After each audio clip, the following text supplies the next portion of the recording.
오늘 크리스마스입니다. 크리스마스 하면은 뭐가 제일 생각나십니까? 물어보면 아무도 대답 안 하시겠죠? 전하성 씨, 크리스마스 날 뭐가 제일 생각나요? 선물이요. 네. 어제 어제 뭐요? 네. 크리스마스 하면은 생각나는 게 있으시죠? 우리 형제 자매님들. 아이들은 선물이 제일 생각날 거고, 또 나이가 이제 들수록 뭔가 이제 선물보다는 뭔가 이렇게 휴일, 약간 뭐라 그러죠? 밖에 이제 거리 다니다 보면 불빛도 반짝거리고 크리스마스 이렇게 해놓고 뭔가 그 분위기가 있잖아요. 거기에 뭔가 이렇게 무드가 이렇게 흘러가듯이 괜히 싱숭맹숭 뒤숭숭숭해지고 뭐 여러 가지 기분들이 듭니다. 청년 때는. 그러다 이제 조금 더 결혼하고 나이가 드신 직장 생활 하시는 성도님들은 크리스마스 하면은 휴일이다. 쉬는 날. 그렇게 또 받아들이시더라고요.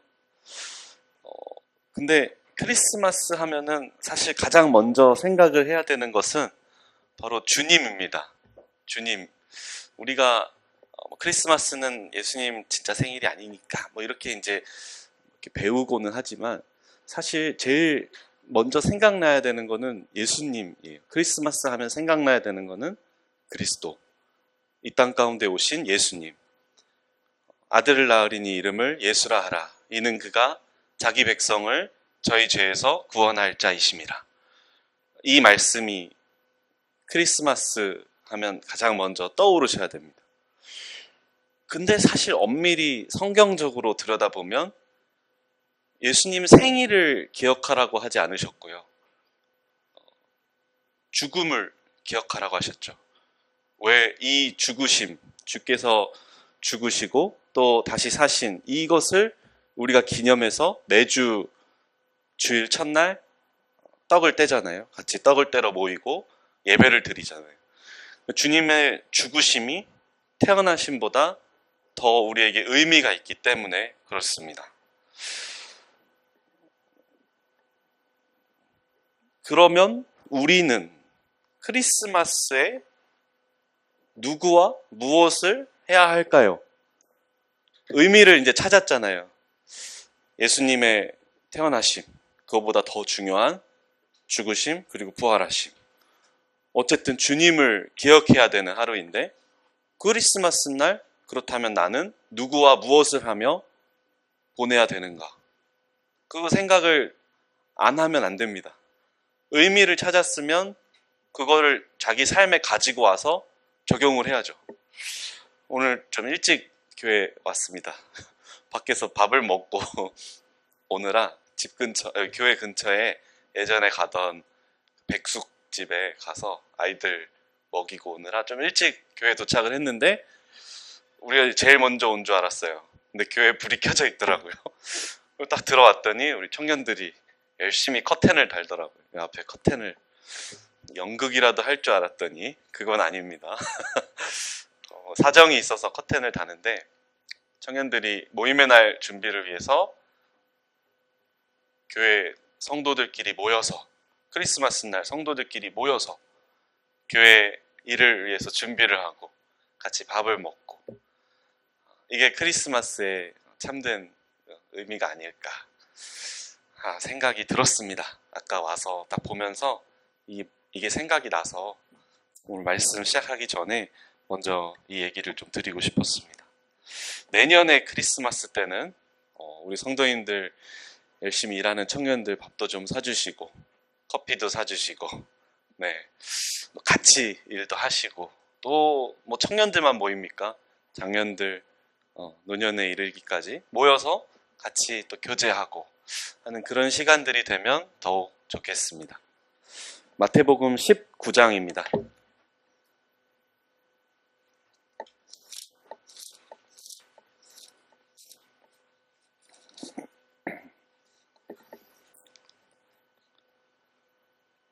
마태복음 19장, 오늘은 이 질문으로 좀 말씀을 시작하려고 합니다. 근데 이거 잘 들리시나요? 네. 19장 27절에 베드로가 이렇게 주님께 물어봅니다. 우리가 이 모든 것을 버리고 주를 따라 싸운대. 그런즉 우리가 무엇을 얻으리이까? 다시 읽겠습니다. 19장 27절에 있는 물음입니다. 우리가 모든 것을 버리고 주를 따라 싸운대. 그런즉 우리가 무엇을 얻으리이까? 19장 16절부터 쭉 나와 있는 이 부자 청년에 대한 주님의 그 말씀입니다.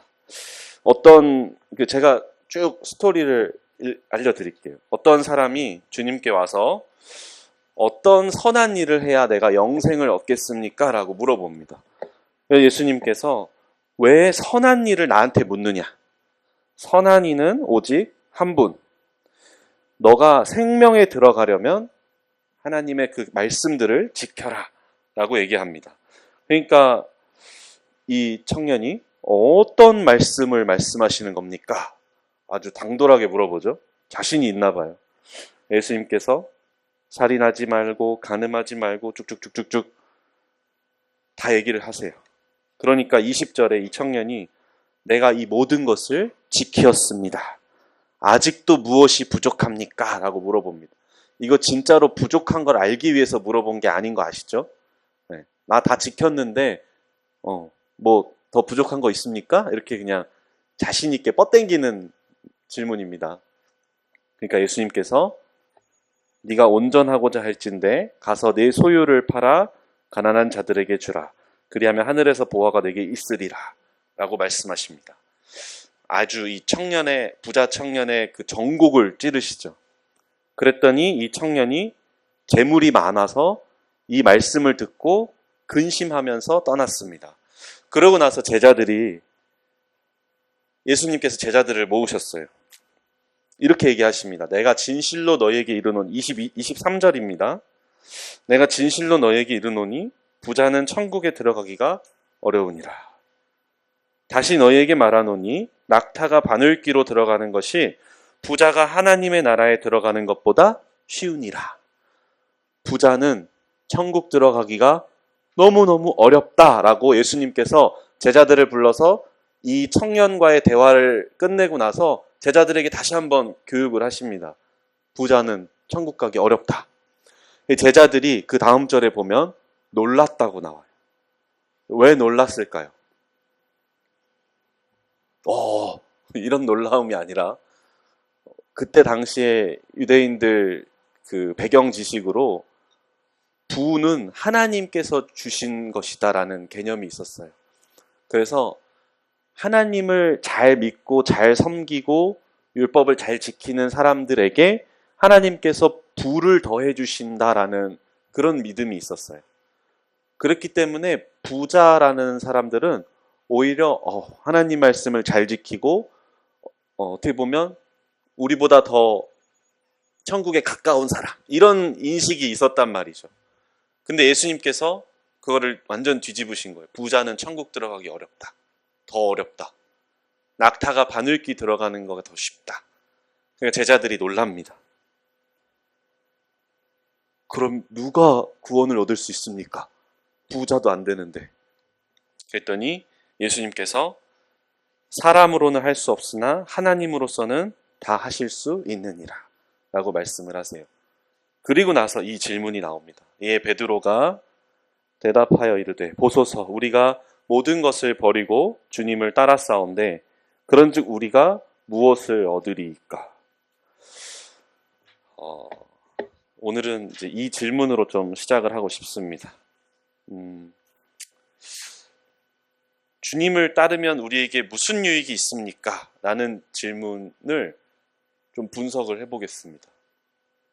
예수님께 지금 베드로가 질문을 하는 장면입니다. 주님을 따르면 우리에게 무슨 유익이 있습니까? 지극히 정상적이고 현실적이고 우리 일상생활에 너무나도 나올 법한 그런 질문이죠. 우리도 가끔 표현은 안 하겠지만 내 마음속에 저 깊은 본능 속에 이런 질문을 갖고 살지는 않나 생각을 해봅니다. 이 질문은 전능하신 하나님, 메시아 되시는 예수님 앞에 나아가는 나의, 어떻게 보면 나의 모습과 같습니다. 근데 그 질문이 조금 이상합니다. 다시 볼까요? 주님을 따르면 우리에게 무슨 유익이 있습니까? 나 중심적인 질문이죠. 주님을 따랐을 때 주님에게 무슨 유익이 있습니까가 아니라 주님을 따랐을 때 우리에게 무슨 유익이 있습니까? 나를 보고 하는 질문입니다. 내 스스로에게 나 중심적이 돼서 이런 질문을 던지는 거예요. 주님 앞에서. 디모데후서 3장에 보면 마지막 때에 대한 말씀이 나옵니다. 너는 이것, 제가 읽을게요. 찾지 않겠습니다. 너는 이것을 알라. 말세에 고통하는 때가 이르러 사람들이 자기를 사랑하며 돈을 사랑하며 자랑하며 교만하며 비방하며 부모를 거역하며 감사하지 아니하며 거룩하지 아니하며 쭉쭉쭉쭉쭉 나가서 쾌락을 사랑하기를 하나님 사랑하는 것보다 더하며 경건의 모양은 있으나 경건의 능력은 부인하니 이 같은 자들에게서 내가 돌아서라. 마지막 때에 대한 말씀을 얘기하실 때 돈을 사랑하는 것보다 더 앞에 나오는 게 있습니다. 뭘까요? 자기를 사랑하는 것입니다. 참 사람들이 나를 많이 사랑합니다. 스스로를. 우리가 좀 스스로를 좀 돌아볼까요? 월급을 법니다. 2024년 기준 중위소득 1인 가구가 복지부 홈페이지 가서 봤는데 220만 원 정도 됩니다. 중위소득 1인 가구 한 달에 220만 원을 벌었어요. 월세를 한 50만 원 내겠죠? 그리고 뭐 교통비, 뭐 밥값 많이 나갑니다. 저 때 생각하면 안 되는데 한 70만 원 더 나갈까요? 100만 원? 그리고 이제 남는 돈이 있죠. 어디다 쓸까요? 자기 스스로를 생각을 해보세요. 내가 돈이 이만큼 남으면 그 돈을 어디에 쓸까? 잘 생각해보면 다 나를 위해서 쓰는 거예요. 나를 위해서. 다른 사람을 위해서, 주님을 위해서 쓰는 것보다 나를 위해서 쓰는 게 훨씬 많습니다. 돈만 그런가요? 시간은 어떨까요? 하루에 잠자야죠. 일어나서 뭐 회사, 학교 갔다 오죠. 밥 먹어야 되죠. 조금 쉬는 시간이 났어요. 뭐 하십니까? 그 시간을 보면 이 시간을 내가 어떻게 쓰고 있는가를 볼 수 있어요. 주님을 위해서 쓰는가? 다른 사람을 위해서 쓰고 있는가? 아니면 나를 위해서 쓰는가? 어떤 그 외국의 작가가 지금 세대를 특징을 뽑아라 라고 했더니 이런 단어를 썼어요. Big me. Big, B-I-G. 큰 me. 나. 내가 되게 큰 비중을 차지하는 나의 삶의 패턴. 그게 이제 요즘 시대의 우리들의 모습입니다.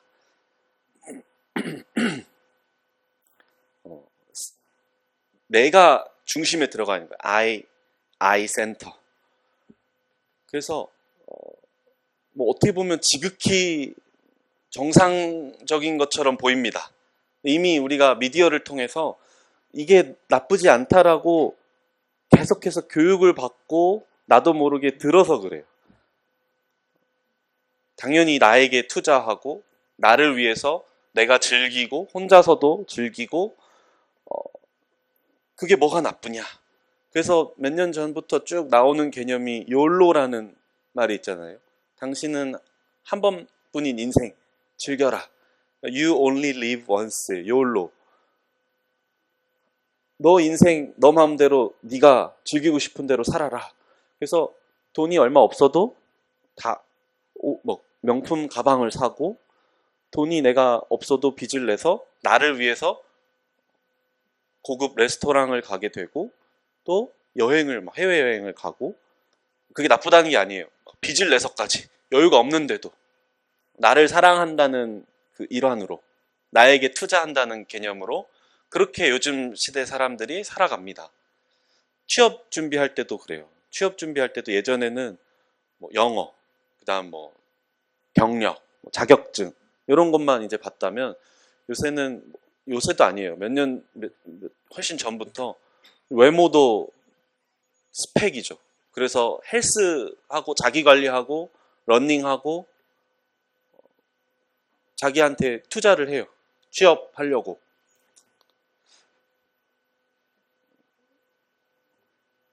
주님께서 지금 시대에 우리를 보신다면 뭐라고 얘기할까라는 질문을 던져봤습니다. 과연 주님께서 이 시대를 살고 있는 우리에게 오셔가지고 우리를 딱 보시고 하시는 말이 있다면 무슨 말씀을 하실까? 마태복음 16장으로 가겠습니다. 이 말씀을 주시더라고요. 마태복음 16장 21절부터 25절까지 말씀입니다. 제가 읽도록 하겠습니다. 이때로부터 예수 그리스도께서 자기가 예루살렘에 올라가 장로들과 대제사장들과 서기관들에게 많은 고난을 받고 죽임을 당하고 제3일에 살아나야 할 것을 제자들에게 비로소 나타내시니, 베드로가 예수를 붙들고 항변하여 이르되 주여 그리 마옵소서, 이 일이 결코 주께 미치지 아니하리이다. 예수께서 돌이키시며 베드로에게 이르시되 사탄아 내 뒤로 물러가라. 너는 나를 넘어지게 하는 자로다.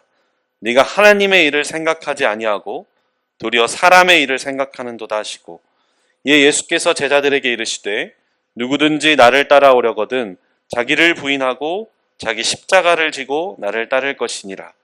누구든지 제 목숨을 구원하고자 하면 잃을 것이요 누구든지 나를 위하여 제 목숨을 잃으면 찾으리라. 처음으로 이 주님께서 제자들에게 공식적으로 십자가에서 죽으실 것, 그리고 3일 만에 부활하신다는 것을 알리는 두 분입니다. 예수님께서 이 땅에 오신 가장 중요한 사역이 이거죠. 십자가와 부활로 인한 구원. 가장 중요한 그 메인 사역에 대해서 자기가 가장 아끼는, 어떻게 보면 이 예수님 이후에 이 사역의 일부를 감당해야 되는 이 제자들에게 정말 중요한 얘기를 하시는 거예요. 가장 중요한 얘기를. 그걸 누가 지금 방해하고자 했습니까? 주님이 가장 아끼는 제자죠, 베드로. 근데 이 베드로가 이 얘기를 할 때, 여기 나오잖아요. 22절에 주여 그리 마옵소서, 이 일이 결코 주께 미치지 아니할 겁니다. 생각을 해보세요. 내가 내 목숨을 다해서 내 모든 걸 다 팽개치고 정말 나의 스승이고 어찌 보면 메시아, 다시 이 이스라엘의 왕으로 오실 그분이라고 내가 믿는 그분이 내 앞에서 나 이제 죽을 거고 3일 만에 다시 살아나긴 할 거야 라고 얘기를 했을 때, 우리 중 그 누가 거기 있었어도 이렇게 얘기했을 것 같아요. 좀 그렇게 얘기하지 마세요. 절대 그런 일 일어나지 않습니다. 충분히 할 법한 얘기죠. 근데 예수님께서 그 베드로의 중심을 보고 꾸짖으셨어요. 사탄아, 내 뒤로 물러가라. 너는 나를 넘어지게 하는 자로다.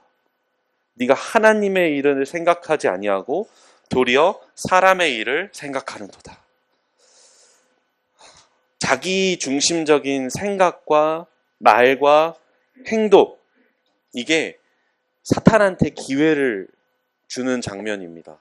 베드로가 정말 그 메시아 되시는 주님을 생각했다면 이렇게 얘기하지 않았을 수도 있어.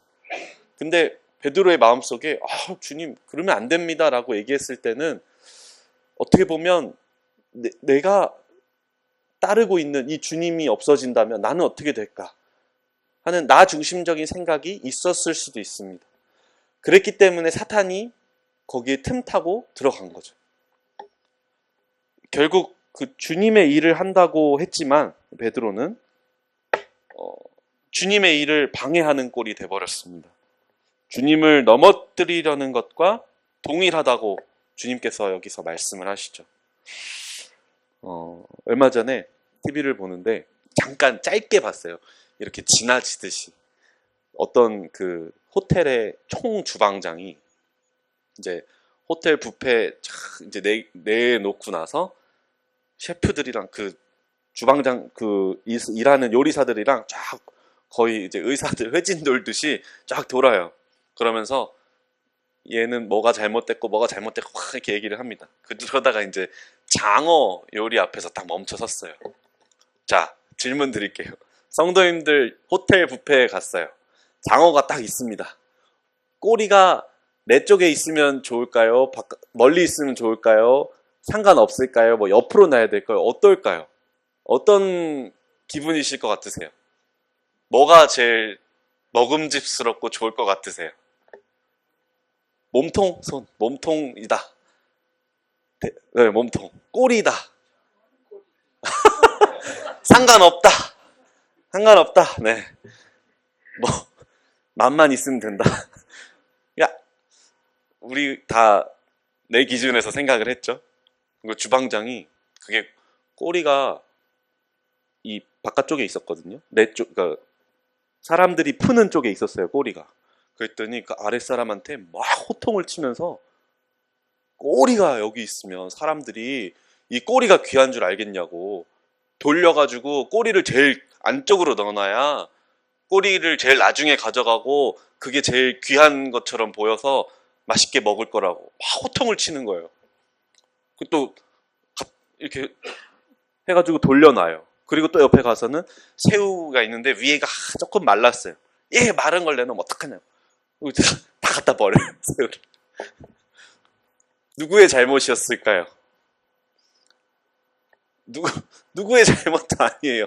장어 꼬리가 밖에 있든 안에 있든 맛만 있으면 되는 거 아닙니까? 근데 그 총 주방장이 자기 생각에 고객들이 이럴 것이다라고 생각해서 결단하고 호통을 치고 막 이리저리 그로 인해서 문제가 생겼죠. 아무 문제 없어도 되는 것들이 자기 생각으로 뭘 하게 되면 문제가 생기더라고요. 성경에 나옵니다. 사도행전에 보면 아나니아와 삽비라라는 부부가 나옵니다. 바나바가 또 그때 당시에 많은 사람들이 자기 소유를 팔아서 교회 앞에 내놓았습니다. 그걸 보고 따라하고 싶었어요. 근데 전부를 내놓기는 싫었습니다. 그래서 전부를 내놓은 것처럼 사도들한테 자기 밭을 팔아서 일부를 숨기고 나아옵니다. 베드로를 통해서 하나님께서 이 교회 안에 들어오는 이 누룩을 아주 철저하게 징계를 하십니다. 그 자리에서 죽었죠, 아나니아가. 그리고 얼마 있다가 그 아내 되는 삽비라가 와서 또 똑같이 질문을 했을 때 또 똑같이 거짓말을 해서 바로 그 자리에서 또 죽습니다. 마음에 주님 중심으로 생각을 하고 행동을 했다면 아나니아와 삽비라에게 죽음이 내려지진 않았을 겁니다. 다 파는 게 아까웠다면 다 팔고 일부를 주님께 드립니다라고 내놔도 뭐라 할 사람 없었을 거예요. 근데 그걸 전부인 마냥 거짓을 들여온 거죠. 그거를 주님께서 징계를 하셨습니다. 주님께서 또 베드로에게 그렇게 호통을 하신 후에 이렇게 얘기를 하셔요. 누구든지 나를 따라오려거든 자기를 부인하고 자기 십자가를 지고 나를 따를 것이다. 주님을 따르는 제자들이 있습니다. 자기를 부인하라. 자기 십자가를 지라. 그리고 나를 따르라. 이렇게 얘기를 하셨습니다. 우리가 그 매주 목요일마다 제자 훈련을 통해서 이 말씀을 굉장히 많이 교제를 했었습니다. 이 제자라는 말의 그 어원의 뜻을 보면 한 가지 일에 자기 마음을 쏟는 사람이라고 나옵니다. 어느 한 곳에 자기 마음을 쏟는 사람. 중요한 거는 한 곳입니다. 한 곳.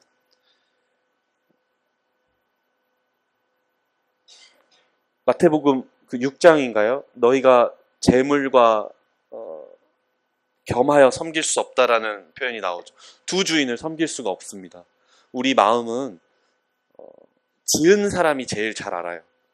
창조주 되시는 하나님께서 우리 마음을 지으실 때 두 가지를 동시에 섬길 수 없도록 지어 놓으신 거예요. 내 마음에 하나님을 섬기는 것 말고 다른 것이 있다면 내 주인은 그 다른 것이 되는 겁니다. 그 삶을 살 수밖에 없어요. 나는 하나님이 그래도 이만큼 있어 라고 스스로를 안위할 수 있겠으나 사실은 그렇지 않다는 거죠. 갈라디아서 6장 7절에 보면 이런 말씀이 나옵니다. 스스로 속이지 말라. 하나님은 업신여김을 받지 아니하시나니 사람이 무엇으로 심든지 그대로 거두리라. 8절 자기의 육체를 위하여 심는 자는 육체로부터 썩어질 것을 거두고 성령을 위하여 심는 자는 성령으로부터 영생을 거두리라. 내 마음에 내가 어떤 주인을 섬기는지 주님의 제자라면 한 곳에 마음을 쏟아야 된다면 당연히 나를 위해 핏값을 내고 나를 사신 그 주님을 섬겨야 되지 않겠습니까? 내 마음에 혹시라도 한켠에 주님이 아닌 다른 뭔가가 있다면 과감하게 버리고 비우고 다시 주님으로 채워야 되는 그것이 바로 우리 제자들의 삶이 아닌가 생각을 합니다. 성경에 주님께서 중심이 되셨던 그리고 내가 중심이 됐던 이런 사례들이 뭐가 있을까 생각을 해보다가 이 말씀을 주셔서 사무엘상 22장으로 가겠습니다.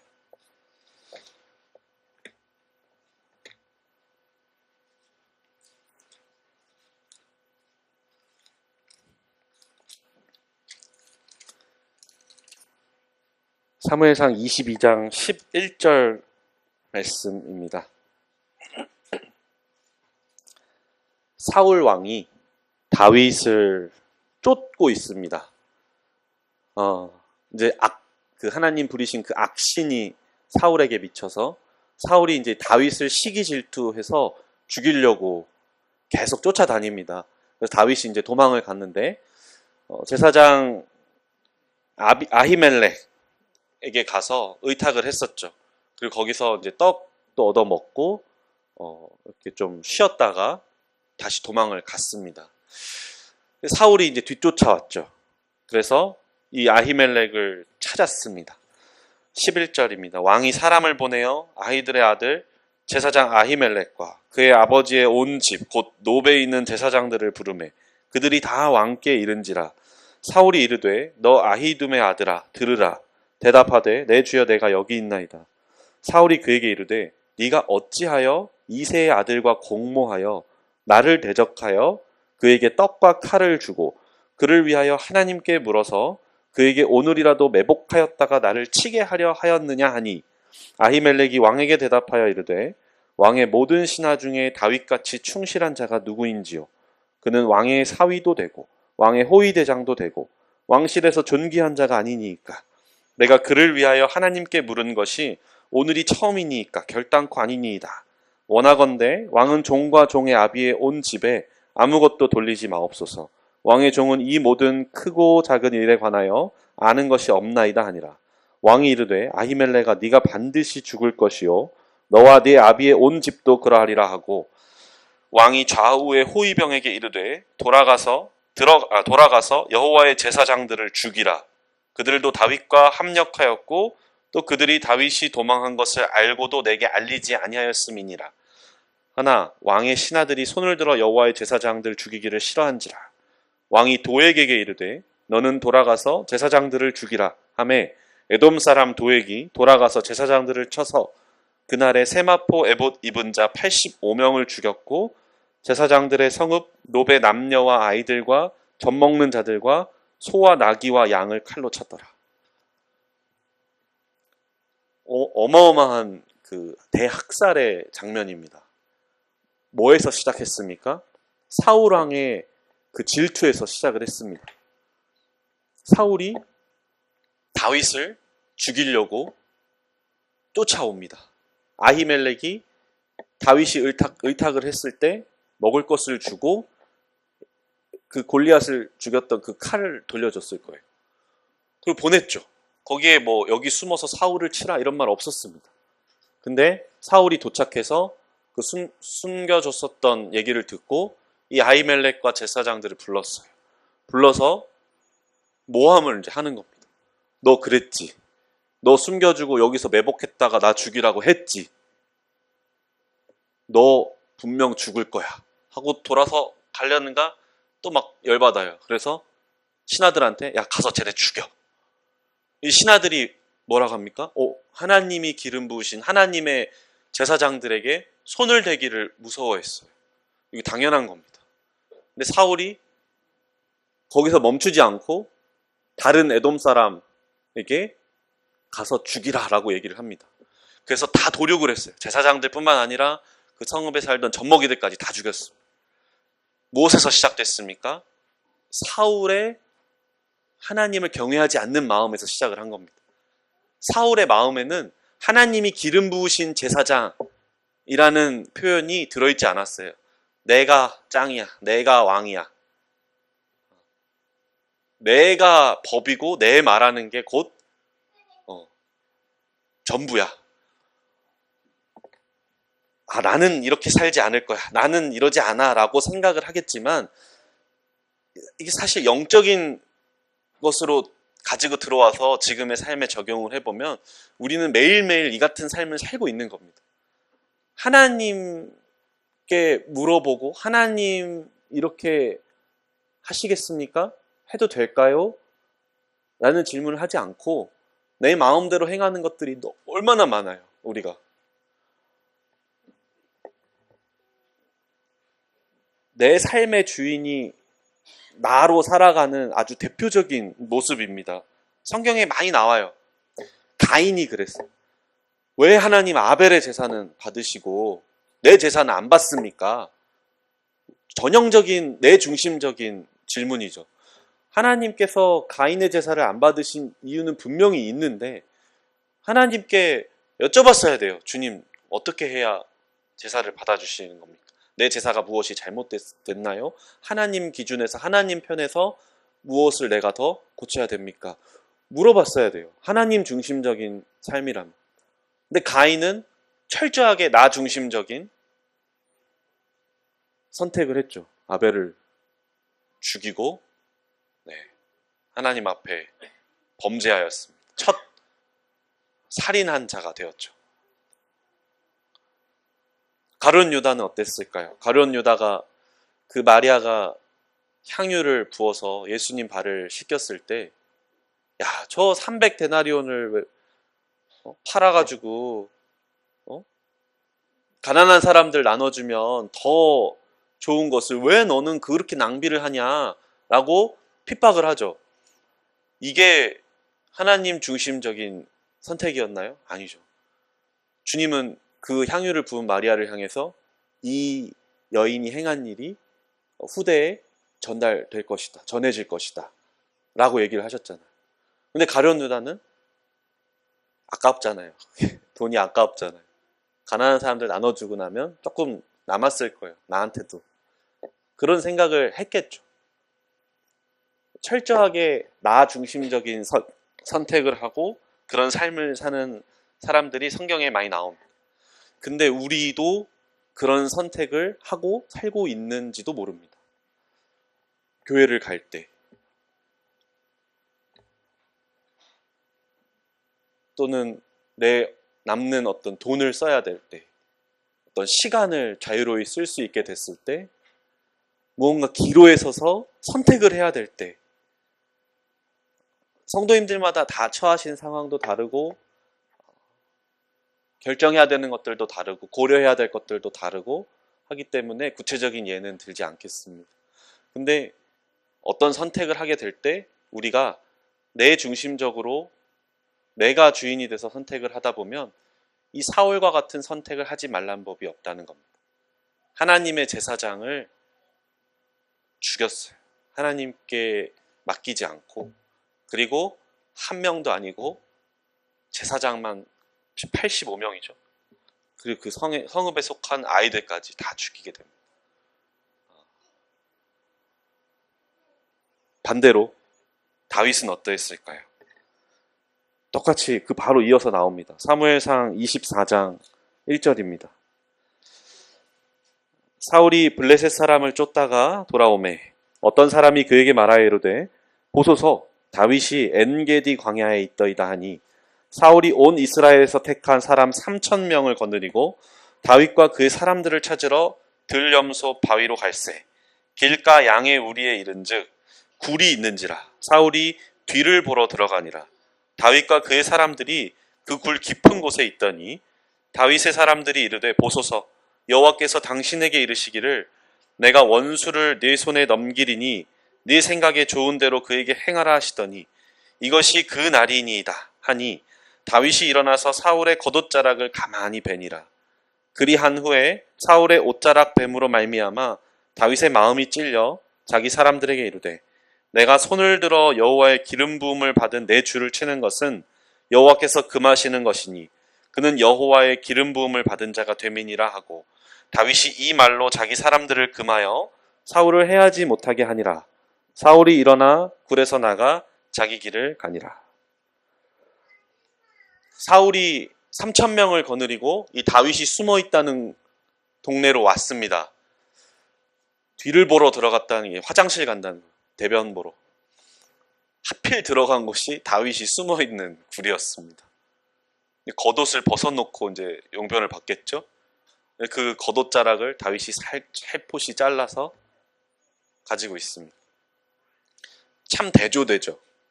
똑같은 하나님께 기름 부음 받은 이스라엘의 왕인데 사울 왕의 선택과 다윗의 선택이 참으로 대조됩니다.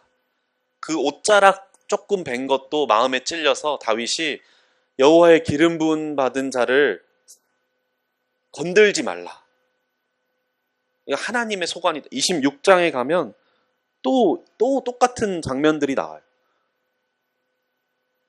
하나님의 기름 부으심 받은 자를 내가 어떻게 손을 대겠느냐라는 그 다윗의 말이 참 이게 하나님 중심적인 삶이구나 하는 것을 느끼게 됩니다. 하나님이 하실 일이라는 거예요. 내가 할 일이 아니라 하나님께 맡기는 일. 하나님께서 나를 통해서 이루실 수도 있고 다른 사람을 통해서 이루실 수도 있지만 그 결정권자는 하나님이다. 왜냐? 하나님이 기름 부으신 자기 때문에. 시편 57편에 보면 이때 당시에 이 다윗이 여기 숨어 있을 때의 그 심정을 표현한 시가 나옵니다. 시편 57편 1절, 2절 말씀입니다. 3절까지 읽겠습니다. 하나님이여 내게 은혜를 베푸소서. 내게 은혜를 베푸소서. 내 영혼이 주께로 피하되 주의 날개 그늘 아래에서 이 재앙들이 지나기까지 피하리이다. 내가 지존하신 하나님께 부르짖으며 곧 나를 위하여 모든 것을 이루시는 하나님께로다. 그가 하늘에서 보내사 나를 삼키려는 자의 비방에서 나를 구원하실지라. 셀라. 하나님이 그의 인자와 진리를 보내시리로다. 2절에 보면 곧 나를 위하여 모든 것을 이루시는 하나님께로다 라는 고백이 나오죠.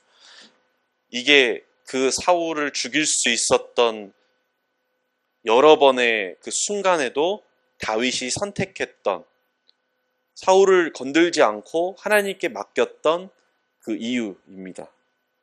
나를 위하여 모든 것을 이루시는 하나님. 하나님 중심적인 삶은 바로 이런 고백이 우리 삶 가운데 나오게 되는 겁니다. 다윗뿐만 아니죠. 요셉도 그러했죠. 요셉도 그 형들을 정말 자기를 팔아버린 배은망덕한 형들이잖아요.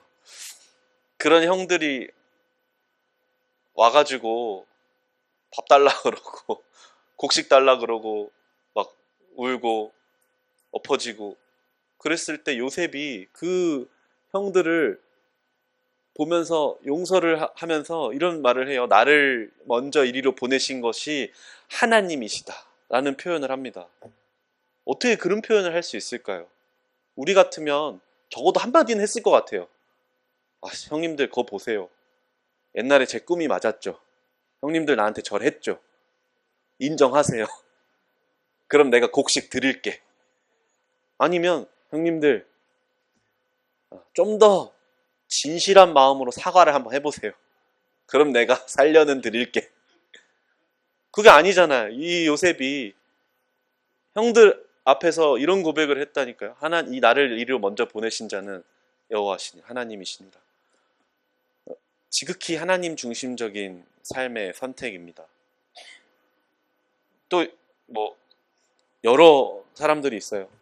노아도 그랬고 사도 바울도 그랬고 내가 중심된 선택이 아니라 하나님 중심된 선택으로 세상을 살아갔던 사람들이 있습니다.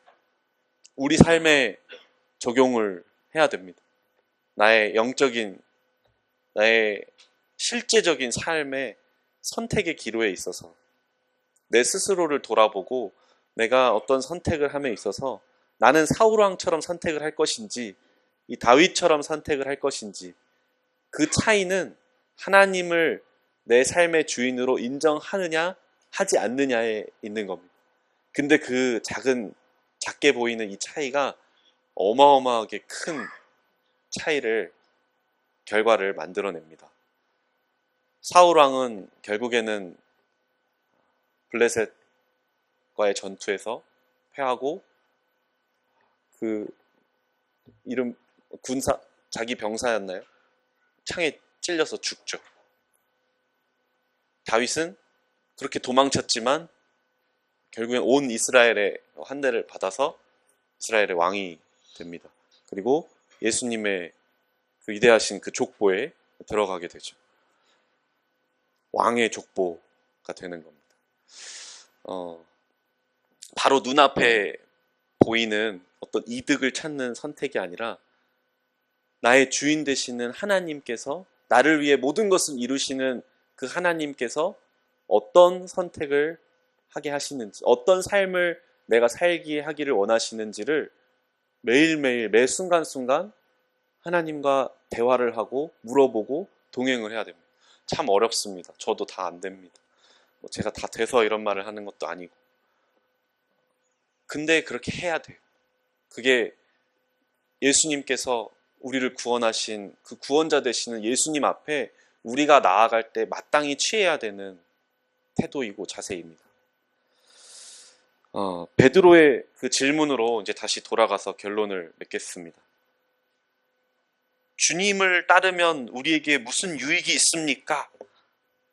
라고 예수님 앞에 물어봅니다. 근데 다시 우리가 말씀 들은 걸 생각하면서 만약 이때의 베드로였다면 이렇게 얘기했을 것 같아요. 주님을 따르겠습니다. 따르라고 하셨으니까. 주님을 따르겠습니다. 하나님께서 나를 통해 영광 받으시길 소망합니다. 그렇게 주님 앞에 나아갔을 것 같아요. 어떤 나 중심적인 생각에서 하나님 중심적인 생각으로 건너뛰어야 됩니다. 생각에서 다시 행동으로 삶 가운데 적용을 해야 됩니다. 그게 나 같은 죄인 살리신 그 주님의 그 은혜 앞에 우리가 나아가야 되는 태도입니다. 시간이 너무 같아요. 죄송합니다. 갈라디아서 2장 20절 말씀 마지막으로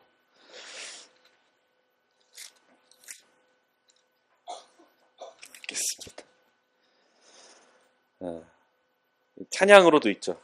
내가 그리스도와 함께 십자가에 못 박혔나니 그런즉 이제는 내가 사는 것이 아니요 오직 내 안에 그리스도께서 사시는 것이라.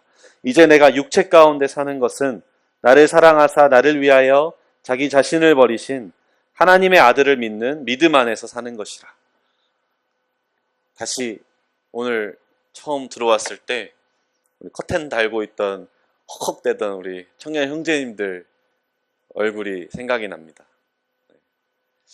별거 아니거든요. 이거 뭐 커튼 다는 거 누구든 할 수 있는 거고 뭐 어려운 것도 아니고 다 할 수 있어요. 근데 젊은 청년들이 이 크리스마스 날 휴일날 저녁에 자매들도 없는데 와서 같이 밥 먹고 커튼 달고 수요 집회 준비하고 했던 모습이 너무나도 아름다웠습니다. 참 주님 중심적인 삶이 아닌가 싶습니다. 이 갈라디아서 2장 20절 말씀을 어려운 거 아니, 살아내는 겁니다. 이렇게. 이 갈라디아서 2장 20절 찬양 한 곡 부르신 후에 제가 내려가겠습니다. 제가 시간을 너무 많이 썼네요. 죄송합니다. 예배 찬송가 341장에 있더라고요.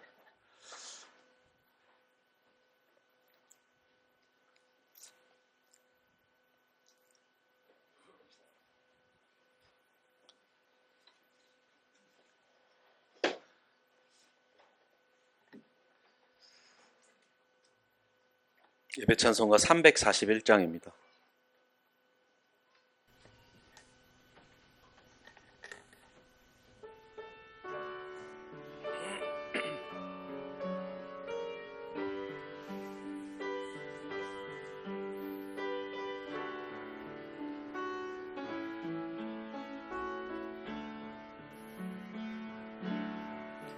내가 그리스도와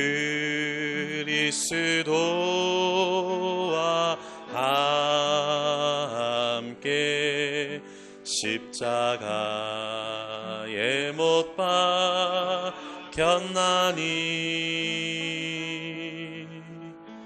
그런즉 이제 내가 산 것 아니요 오직 내 안에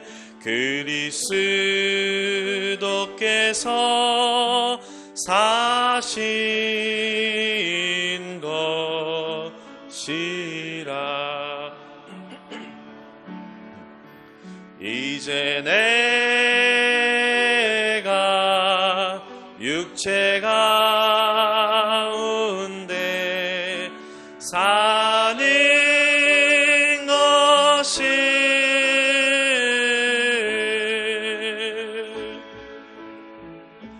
나를 사랑하사 자기 몸 버리신 주를 위해 한 번 더 찬양하겠습니다. 내가 그리스도와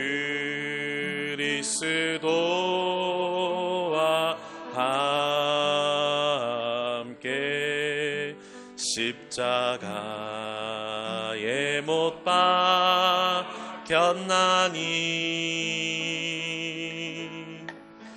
그런즉 이제 내가 산 것 아니요 오직 내 안에 그리스도께서 사신 것이라. 이제 내가 육체 가운데 사는 것은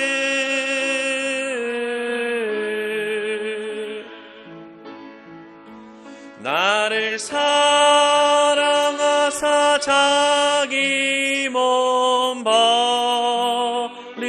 버리시 주를 위해 사는 것이라.